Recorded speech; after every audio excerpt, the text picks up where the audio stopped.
عرب کے دو قبیلوں خزاع اور بنی بکر کے مابین مدت دراز سے عداوت چلی آتی تھی۔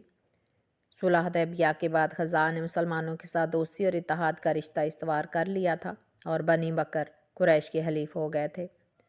چنانچہ قریش کی امداد کے بل بوتے پر بنی بکر نے اچانک خزاع پر حملہ بول دیا۔ قریش نے معاہدہ کی خلاف ورزی کرتے ہوئے علانیہ ان کی مدد کی۔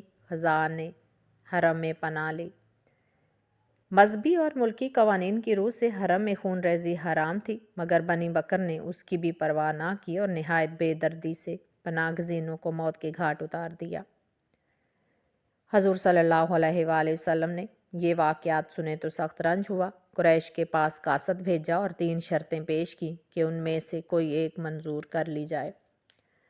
نمبر 1، مقتولون کا خون بہا دیا جائے۔ نمبر 2، قریش بنو بکر کی حمایت سے الگ ہو جائیں۔ نمبر 3، اعلان کر دیا جائے کہ حدیبیہ کا معاہدہ ٹوٹ گیا۔ قریش نے جوش میں آ کر تیسری شرط منظور کر لی، مگر بعد میں اپنی غلطی پر بہت سٹ پٹائے اور ابو سفیان کو تجدید معاہدہ کی خاطر مدینہ بھیجا، لیکن حضور صلی اللہ علیہ وآلہ وسلم نے منظور نہ کیا۔ ابو سفیان نے حضرت ابوبکر صدیق رضی اللہ تعالیٰ عنہ، حضرت عمر رضی اللہ تعالیٰ عنہ اور فاطمہ الزہرا رضی اللہ تعالیٰ عنہا سے سفارش کرنے کو کہا، مگر کسی نے حامی نہ بھری۔ ناچار بے نیل مرام واپس آیا۔ مظلوم بنی خزاع کی امداد اور مشرکین کی سرکشی کا سدِ باب کرنے کے لیے حضور صلی اللہ علیہ وآلہ وسلم نے مکہ پر چڑھائی کرنے کی تیاریاں شروع کر دیں۔ حلیف قبیلوں کو قاصد بھیجے کہ مسلح ہو کر آ جائیں، لیکن اس احتیاط کے ساتھ کہ اہل مکہ کو خبر نہ ہو پائے۔ ایک صحابی نے قریش کو اس کی اطلاع دینے کے لیے خفیہ طور پر ایک عورت کو خط دے کر روانہ کیا، مگر یہ راز بر وقت افشاں ہو گیا اور عورت راستہ سے واپس لائی گئی۔ ان صحابی کی اس قبیح حرکت سے سب مسلمان سخت پرافروختہ تھے، خصوصاً عمر رضی اللہ تعالیٰ عنہ تو آپے سے باہر ہو گئے اور حضور صلی اللہ علیہ وآلہ وسلم سے ان کے قتل کی اجازت مانگی، مگر رحمت للعالمین نے فرمایا کہ غازیان بدر کے گناہ اللہ تعالیٰ معاف کر چکا ہے، اور چونکہ اس صحابی نے جنگ بدر میں شرکت کی تھی اس لیے ہمیں بھی درگزر کرنا چاہیے۔ رمضان 8 ہجری کو رسول اللہ صلی اللہ علیہ وآلہ وسلم 10,000 صحابہ کے ساتھ مکہ کی طرح روانہ ہوئے۔ مرات و زہران میں پڑاؤ ڈالا۔ یہ مقام مکہ سے بامشکل ایک منزل کے فاصلے پر تھا۔ اسلامی فوج کی ساری نقل و حرکت اس قدر خفیہ طریق سے ہوئی کہ قریش کو کانوں کان خبر نہ ہوئی۔ اسلامی فوج ان کے سر پر پہنچ گئی۔ رات کو ابو سفیان چند سرداروں کے ساتھ تحقیق کے لیے نکلا اور جب بیابان میں ہر طرف آگ روشن دیکھی تو دنگ رہ گیا۔ خیمہ نبوی کی حفاظت کے لیے جو دستہ متعین تھا اس نے ابو سفیان کو دیکھ لیا اور گرفتار کر کے بارگاہ نبوی میں لے آئے۔ سارے مسلمان ابو سفیان کے خون کے پیاسے تھے۔ حضرت عمر رضی اللہ تعالیٰ عنہ نے تو نبی صلی اللہ علیہ وآلہ وسلم سے اس کا سر اڑانے کا اذن طلب کیا، لیکن حضور صلی اللہ علیہ وآلہ وسلم کے چچا حضرت عباس رضی اللہ تعالیٰ عنہ نے جان بخشی کی درخواست کی، جسے رحمت دو عالم نے قبول فرما لیا۔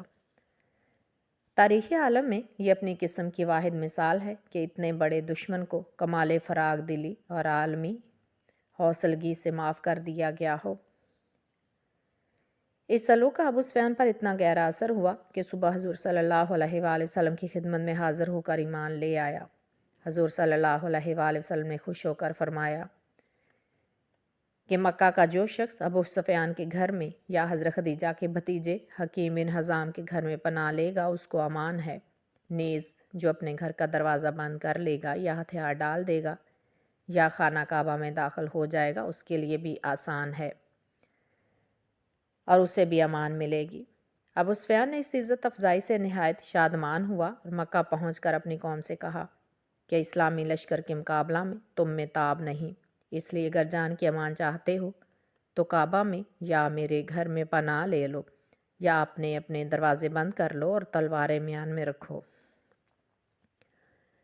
لشکر اسلام فاتحانہ انداز میں قبیلہ وار الگ الگ مکہ کی جانب بڑھا۔ عوام نے حضور کے فرمان کے مطابق امان سے فائدہ اٹھایا اور کوئی مزاحمت نہ کی۔ صرف ایک مقام پر اکرمہ بن ابو جہل اور اس کے ساتھیوں نے تیر مار کر 3 سپاہیوں کو شہید کر دیا۔ حضرت خالد رضی اللہ تعالیٰ عنہ نے ان پر حملہ کر کے جس میں قریش کے 13 آدمی ہلاک ہوئے۔ حضور صلی اللہ علیہ وآلہ وسلم کو اس حادثہ کا بہت افسوس ہوا۔ جب ہر طرف سے اطمینان ہو گیا تو حضور صلی اللہ علیہ وآلہ وسلم کعبہ کی طرف چلے۔ سواری پر 7 بار بیت اللہ کا طواف کیا۔ وہی کعبہ جس کی بنیاد دنیا کے سب سے بڑے بت شکن ابراہیم خلیل اللہ علیہ السلام نے رکھی تھی، اس وقت 360 بتوں سے اٹا پڑا تھا۔ حضور صلی اللہ علیہ وآلہ وسلم نے حکم دیا کہ یہ سب بت اٹھا کر باہر پھینک دیے جائیں۔ حضرت عمر رضی اللہ تعالیٰ عنہ نے بڑھ بڑھ کر وہ تصویریں بھی مٹا دیں جو دیواروں پر بنی ہوئی تھیں۔ جب حرم ان علائشوں سے پاک ہو گیا تو حضور صلی اللہ علیہ وآلہ وسلم نے کعبہ کے اندر داخل ہو کر 2 رکعت نماز پڑھی، پھر حرم کے دروازے پر کھڑے ہو کر خطبہ ارشاد فرمایا: اے اللہ تعالیٰ ایک ہے جس کا کوئی شریک نہیں، اس نے اپنا وعدہ سچ کر دکھایا اور اپنے عاجز بندے کو غلبہ بخشا۔ اے قریش، اللہ تعالیٰ نے جاہلیت کا غرور، نسلی اور خاندانی امتیازات مٹا دیے ہیں۔ تمہیں مختلف قبیلوں اور خاندانوں میں اس لیے تقسیم کیا گیا ہے کہ ایک دوسرے کو پہچانو۔ اللہ تعالیٰ کے نزدیک تمام انسان برابر ہیں اور شریف وہ ہے جو پرہیزگار ہے۔ خطبہ کے بعد آپ نے مجمع کی طرف دیکھا تو جباران قریش سامنے کھڑے تھے۔ ان میں وہ حوصلہ مند بھی تھے جو اسلام کے مٹانے میں سب سے پیش تھے، وہ بھی تھے جن کی زبانیں رسول اللہ صلی اللہ علیہ وآلہ وسلم پر گالیوں کے بادل برسایا کرتی تھی، وہ بھی تھے جنہوں نے حضور صلی اللہ علیہ وآلہ وسلم کے راستہ میں کانٹے بچھائے، وہ بھی تھے جو واز کے وقت حضور صلی اللہ علیہ وآلہ وسلم کی ایڑیوں کو لہو لہان کر دیا کرتے تھے، وہ بھی تھے جن کی تشنہ و لبی خون نبوت کے سوا کسی چیز سے بھی نہیں بجھ سکتی تھی، وہ بھی تھے جن کے حملوں کا سیلاب مدینہ کی دیواروں سے آ کر ٹکراتا تھا، وہ بھی تھے جو مسلمانوں کو جلتی ریت پر لٹا لٹا کر ان کے سینوں پر آتشیں مہریں لگایا کرتے تھے۔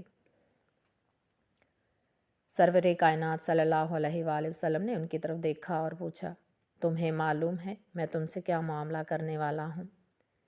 وہ لوگ پکار اٹھے: تو شریف بھائی ہے اور شریف برادر زاد ہے۔ اس پر رحمت للعالمین نے فرمایا: تم پر کچھ الزام نہیں، جاؤ تم سب آزاد ہو۔ اسلامی لشکر کا مکہ میں فاتحانہ داخلہ اور غیر مسلم دشمنوں سے یہ فیاضانہ سلوک دنیا کی تاریخ میں ایک نادر مثال ہے۔ ہجرت مدینہ کے بعد مشرکین مکہ مہاجروں کی جائیداد پر قابض ہو گئے تھے، اسے واپس لینا مسلمانوں کا جائز حق تھا، لیکن حضور صلی اللہ علیہ وآلہ وسلم کے ارشاد پر مسلمان فاتحین اس حق سے بھی دستبردار ہو گئے۔ کفار مکہ کے دلوں پر اس فیاضی اور عفو عام کا نہایت اچھا اثر ہوا۔ انہوں نے اپنی غلطیوں پر بے انتہا ندامت محسوس کی اور بھاگ بھاگ کر حضور صلی اللہ علیہ وآلہ وسلم کے ہاتھ پر بیعت کرنے لگے۔